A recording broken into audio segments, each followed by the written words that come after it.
بسم اللہ الرحمن الرحیم. السلام علیکم ناظرین. سچ پوڈ کاسٹ کے ایک اور ایپیسوڈ کے ساتھ میں آپ کا میزبان، آپ کا ہوسٹ، آپ کا دوست سید علی نقوی ایک بار پھر سے ایک اہم نشست، ایک اہم شخصیت کے ساتھ. اور اوبویسلی جب اہم شخصیت موجود ہیں ہمارے ساتھ تو ایک اہم نشست ہونے والی ہے، ایک اہم گفتگو ہونے والی ہے. کچھ اہم موضوعات کو جو ہے وہ زیر بحث لے کر آئیں گے. ایک ایسی پرسنالٹی جس کا پرسنلی میں بڑا فین ہوں ان کے کام کا، اور اوبویسلی میری بڑی چاہت تھی کہ میں ان کے ساتھ ایک نشست کر سکوں. فائنلی آج مجھے موقع ملا ہے، اور آج کچھ لائٹر نوٹ پر، کچھ انفارمل اور بڑا جو ہے وہ ہم ایک کیجولی اس تسلسل گفتگو کو آ کر لے کر چلنے والے ہیں. ایک ایسی پرسنالٹی کہ جب بھی کبھی کسی ظلم، زیادتی اور ناانصافی کی بات ہوتی ہے تو اس کے خلاف جب اٹھنے والی آواز کی بات ہوتی ہے تو ان شخصیت کی آواز گونجتی محسوس ہوتی ہے. ایک ایسی شخصیت کہ جو کہ ہر لحاظ سے اگر انسانی حقوق کا کوئی معاملہ ہو تو اس پر اس حوالے سے اس سے متصل، اس سے منسلک ان کی آواز بلند و بانگ انداز میں ہمیں سنائی دیتی ہے. اور ایک ایسی پرسنالٹی کہ جن کی گفتگو بڑی متاثر کن ہوتی ہے.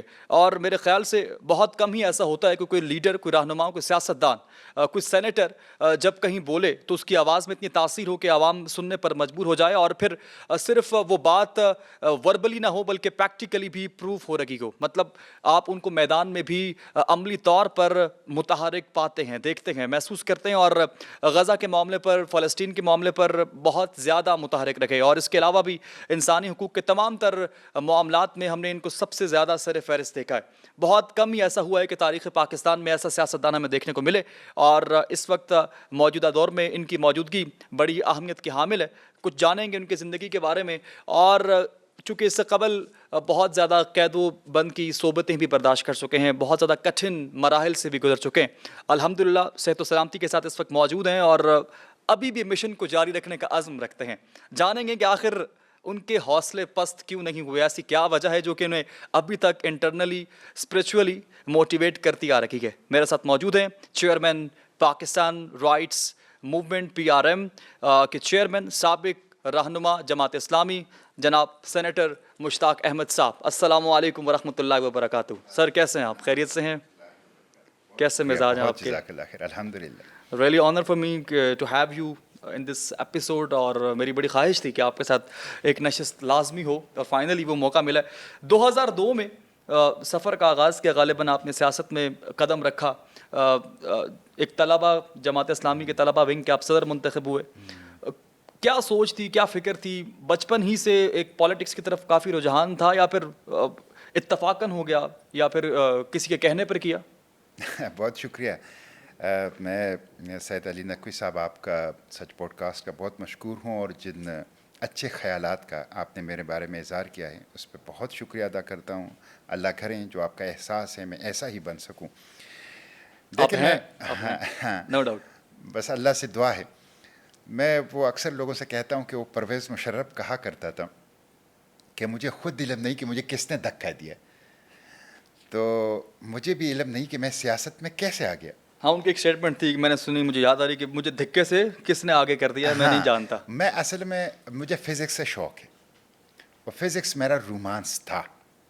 اور میں اکثر لوگوں سے کہتا تھا اور اب بھی کہتا ہوں کہ فزکس نیچرل ہے، فطرت ہے، اور بہترین ادب اور شاعری، خالص تصوف، سچا پیار اور رومانس اور فزکس، یہ ساری چیزیں ایک جگہ پہ جا کے ایک ہو جاتی. تو مجھے فزکس سے شوق تھا.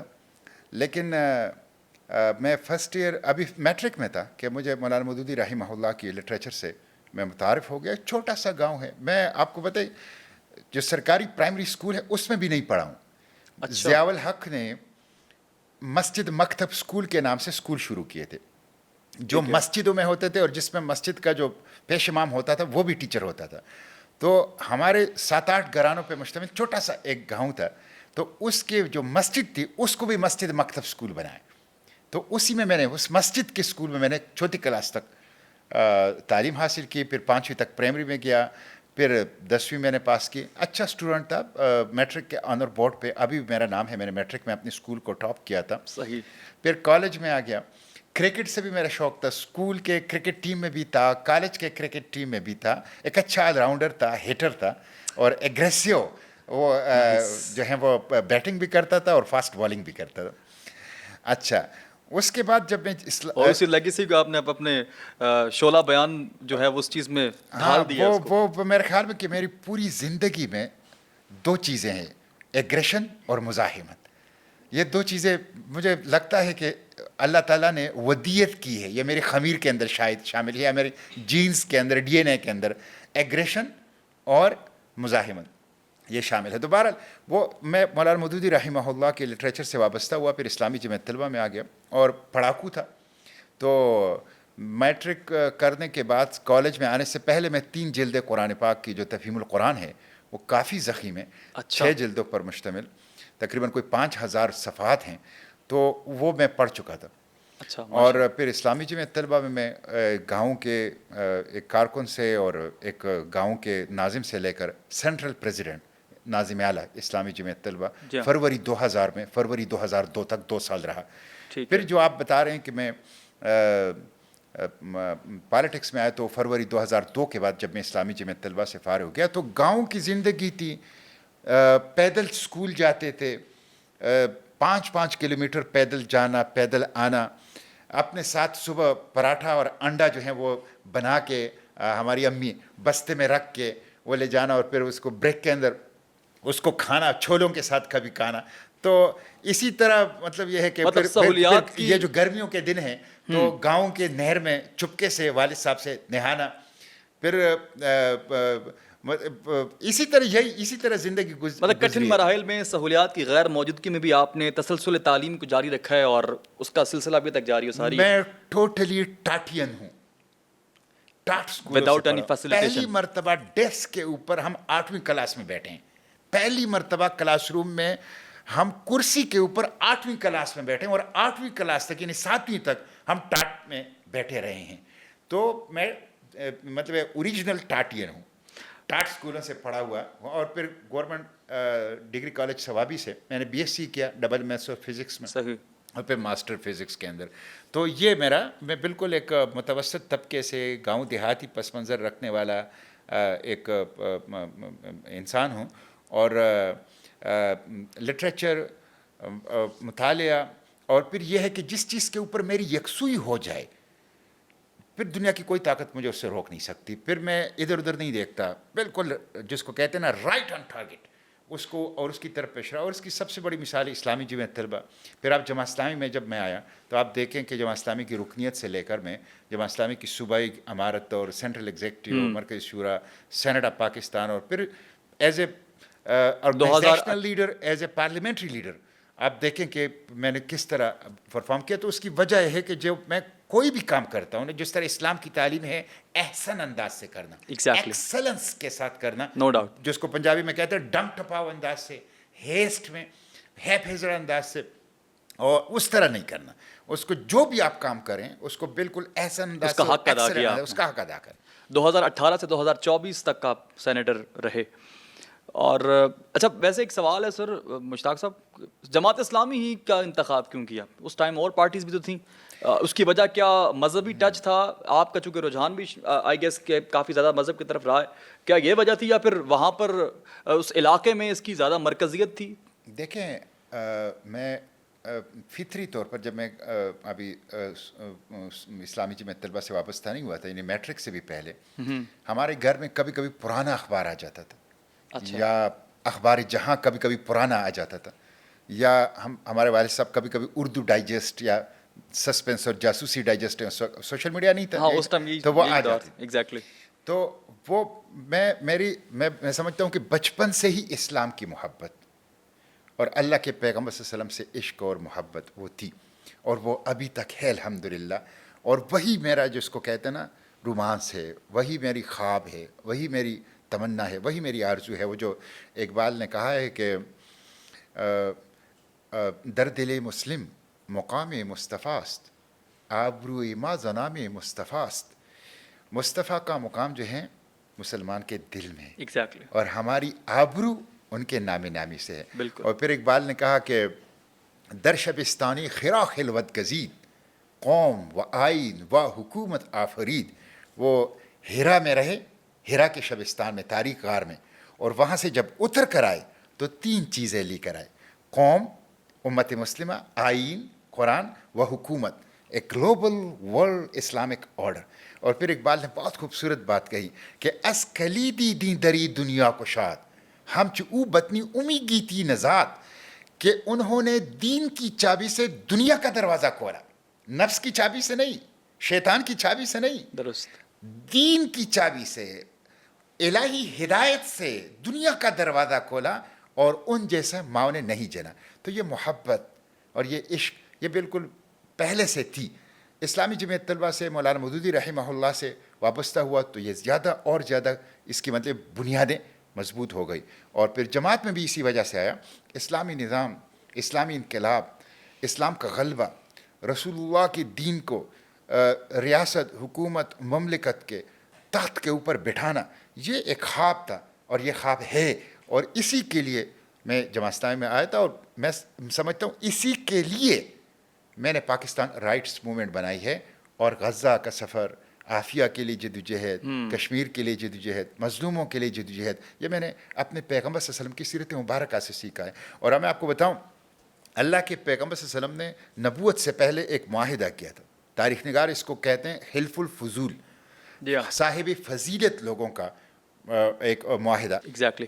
اچھا، اس ٹائم آپ نے کہا کہ مذہبی اور یہ آپ نے مشن کو لے کر چلنا تھا، تو پارٹیز باقی بھی تو کیا بیان اور دعوے کرتی ہیں کہ ہمارے منشور میں بھی یہ چیزیں شامل ہیں. شاید اس ٹائم اس پارٹی کے امیر آپ کو زیادہ متاثر کر رہے تھے، یا پھر آپ کی اپنی سوچ اس ٹائم اسی پر مرکوز تھی کہ نہیں یہی میرے لیے بہتر انتخاب رہے گا اگر مجھے آگے پولیٹیکل کیریئر بنانا ہے. نہ کوئی صاحب دیکھیں، اسلامی جمعیت طلبہ سے جب کوئی بندہ فارغ ہوتا ہے نا، اور پھر اتنی ٹاپ، یعنی جس کو کہتے ہیں نا سب سے ٹاپ ذمہ داری سے فارغ ہوتا ہے، ناظم اعلیٰ اسلامی جمعیت طلبہ پاکستان، تو نیچرلی وہ اگر پالیٹکس میں آئے گا وہ جماعت اسلامی ہی میں جائے گا. اس کی وجہ ہے کہ ان کا لٹریچر، ان کی ٹریننگ، ان کی پوری جس کو کہتے ہیں نا نظریاتی شخصیت سازی، وہ ایک خاص فریم کے اندر ہوئی ہوتی ہے، وہ کہیں اور نہیں جا سکتا. تو وہ یہاں گیا، تو نیچرل جو چوائس تھی وہ جماعت اسلامی تھی. اور پھر اس میں سمجھتا ہوں کہ ایک بڑا رول جو تھا وہ قاضی حسین احمد رحمہ اللہ کا تھا.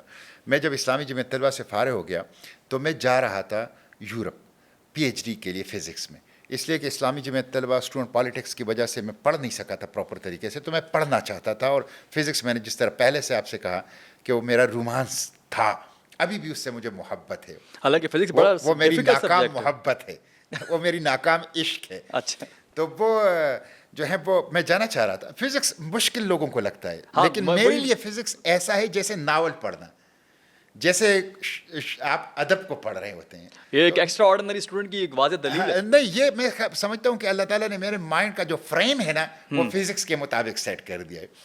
تو وہ you can be a physician as well.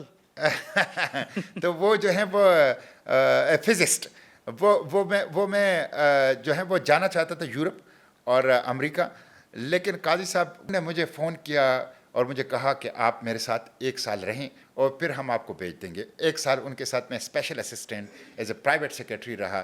ان سے فارسی، جو میں نے آپ کو یہ فارسی کلام بتایا نا، یہ قاضی صاحب کی پسندیدہ ترین اشعار تھے، اور یہ ان سے سن کر مجھے یاد ہو گئے تھے. تو وہ مجھے فارسی بھی درسن جو ہیں وہ سکھاتے تھے سفر کے اندر.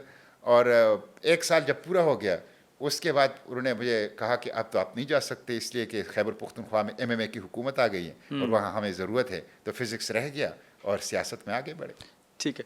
سینیٹر مشتاق احمد صاحب، as we know that different peoples have different minds and different minds have different thoughts and different thoughts have different perception. This is not my question. کچھ لوگوں کے ذہنوں میں ابھی بھی کنفیوژن باقی ہے. مشتاق احمد صاحب کو جماعت اسلامی سے ہٹایا گیا یا پھر جماعت اسلامی آپ نے خود چھوڑی؟ اور چونکہ پہلے بھی آپ بعض جگہوں پر وضاحت دے چکے ہیں، میں ذرا مزید کلیریفائی کرنا چاہتا ہوں کیا وجہ تھی اس کے پیچھے، what's the reason behind that? کسی ایک شخص کو یا کسی ایک گروہ کو آپ مورد الزام ٹھہراتے ہیں کہ مجھے پارٹی سے ہٹنا پڑا یا ہٹایا گیا، یا پھر آپ کی ایک بائی چوائس یہ ڈیسیجن تھا؟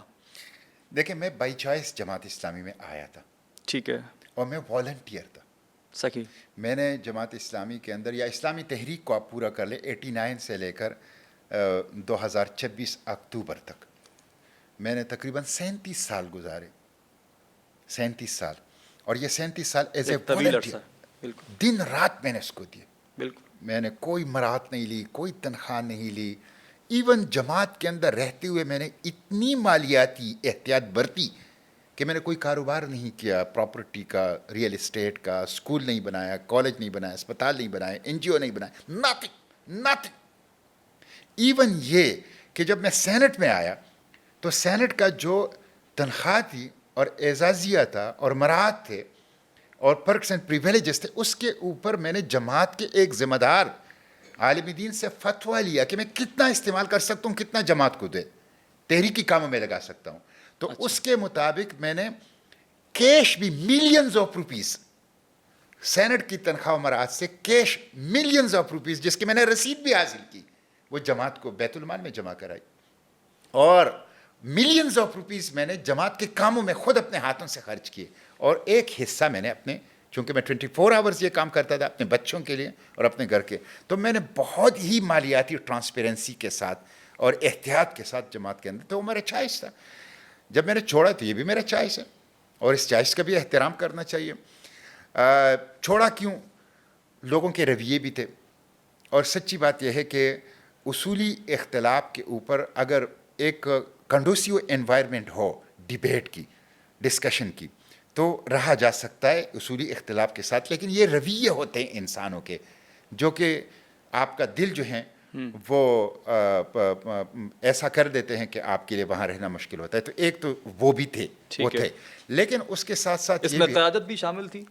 ظاہر میں خود قیادت میں تھا، تو میرے کارکن، تو جماعت کا کارکن تو ایسا مخلص کارکن ہے نا کہ میں آپ کو بتاؤں، میں نے ارتھ کویک جب آیا مانسیرا میں، تو میں آفٹر 24 آورس مانسیرا پہنچ گیا تھا. سیکرٹری جنرل تھا اس وقت صوبے کا، اور میں نے وہاں 45 دن گزارے، رمضان بھی گزاری، عید الفطر بھی وہاں گزاری، اور 45 دن گزارے، اور 10,000 ورکر کے ساتھ میں نے وہاں خدمت کی، ریسکیو، ریلیف، اور پھر آخر میں ریہیبلیٹیشن. ایسے ایسے کارکن کہ آپ کو دیکھ کے رونا آ جاتا ہے، آنسو آ جاتے ہیں آنکھوں میں. اخلاص کے پتلے اب بھی ہیں، ٹھیک ہے، اب بھی ہیں. وہ جو اقبال نے کہا ہے نا کہ اشک سحر گاہی سے جو کرتے ہیں، اشک سحر گاہی سے جو ظالم وضو، تو اشک سحر گاہی سے وضو کرنے والے کارکن اب بھی ہیں. یہ تو قیادت ہوتی ہے جن کے ساتھ مسئلے پیدا ہو جاتے ہیں، تو میں ان کی قدر کرتا ہوں بہت زیادہ. لیکن اس کے ساتھ اصولی چیزیں بھی تھیں جس کے اوپر میں بہت عرصے سے وہ کر رہا تھا. اور میں ابھی جو موجودہ جماعت اسلامی کے امیر ہیں ان سے مطمئن ہیں جو اس وقت کردار ادا میں کر رہے ہیں؟ پرسنلی کسی اس کے اوپر، حافظ صاحب میرے کولیگ ہیں، میں اور وہ ایک کمرے میں 1 سال گزار چکے ہیں، میں ان کی بہت رسپیکٹ کرتا ہوں، عزت کرتا ہوں. لیکن میں جماعت کے کارکن جو انہوں نے، جو لیڈرشپ نے ان کا ذہن بنایا ہے، آپ دیکھیں نا سب جماعتوں میں ٹالرنس ختم ہو چکی ہے. آپ ان سے اصولی اختلاف بھی کریں، وہ گالیاں دینا شروع کر دیتے. ایگزیکٹلی. اور اس کے اوپر پی ٹی آئی کو تو بدنام کر دیا گیا ہے، لیکن تقریباً تمام پارٹیوں کی یہ حالت ہے. یہی کر رہی ہیں بالکل. تو اب کل پرسوں میں نے ایک جگہ پہ ایک اصولی اختلاف کیا جماعت کے ساتھ. آپ میرا فیس بک پہ چلے جائیں اور آپ کو یہ جان کے حیرت ہوگی کہ یار یہ اقامت دین، اعلائی کلمت اللہ، حکومت الہیہ، شہادت حق، اقامت قسط، اسلامی انقلاب کی بات کرنے والے، اور یہ کامنٹس. تو میں اصولی اختلاف، اور میں ابھی بھی کہتا ہوں، دیکھیں نا جماعت 3 کام جب تک نہیں کرے گی، یہ میری رائے ہے، ٹھیک ہے، اس سے اختلاف کیا جا سکتا ہے، جی. اس وقت تک جماعت جو ہیں وہ ڈیلیور نہیں کر سکے گی. اور یہ جماعت کی شوراؤں میں تقریباً 25-30 سال رہا ہوں، یہ ساری باتیں وہاں ڈسکس ہوتی ہے.